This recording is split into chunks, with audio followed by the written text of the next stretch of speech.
Et si tout ce que tu pensais savoir sur Jésus n'était qu'une partie de la vérité? Aujourd'hui, je vais te raconter l'histoire du vrai Jésus. Issa ibn Maryam, paix sur lui.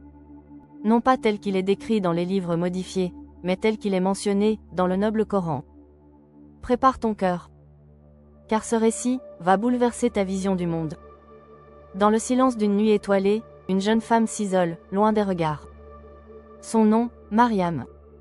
Une femme pure. Choisie. Aimée d'Allah plus que toutes les femmes de la création.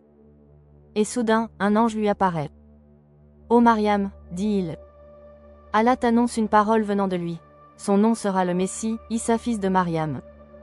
Illustre ici-bas comme dans l'au-delà. Et l'un des rapprochés d'Allah.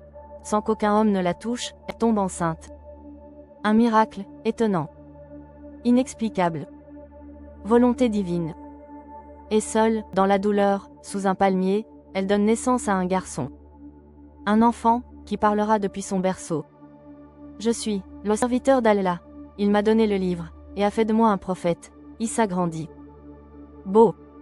Doux. Plein de sagesse.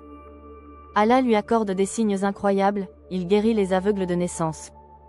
Les lépreux. Redonne la vie aux morts, par la permission d'Allah. Et même, il façonne un oiseau d'argile, et souffle dessus, l'oiseau prend vie, sous les yeux des gens. Mais Issa n'est pas venu pour impressionner. Il est venu pour rappeler. Appeler à une seule chose, l'adoration du Dieu unique. Allah. Sans associé. Sans enfant. Et il leur dit, je confirme la Torah venue avant moi, et je vous annonce la venue d'un messager après moi, son nom sera Ahmad. Mais malgré ses miracles, malgré sa bonté, les puissants refusent. Ils complotent contre lui. Ils veulent le crucifier. Mais, à la veille, ils ne l'ont ni tué, ni crucifié, mais ce n'était qu'un semblant pour eux. Issa n'est pas mort. Il est vivant. Élevé, près d'Allah. Et il reviendra. Oui, il reviendra. Dans les derniers temps, quand le monde sera dominé par le chaos, par l'injustice, et par le Dajjal, le faux Messie. Alors, Issa redescendra du ciel, ses mains posées sur les ailes de deux anges, près du minaret blanc, à l'est de Damas. Il combattra le faux Messie. Brisera la croix. Mettra fin aux mensonges. Unira les croyants. Établira la paix.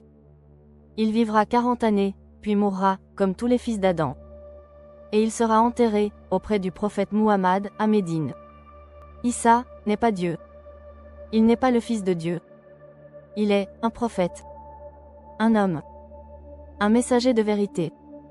Un serviteur d'Allah. Et il reviendra. Alors je te pose une question. S'il revenait aujourd'hui, le reconnaîtrais-tu?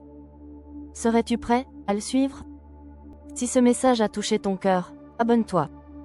Like. Et surtout, partage cette lumière autour de toi. Car l'heure approche, et seul le vrai reconnaîtra le vrai.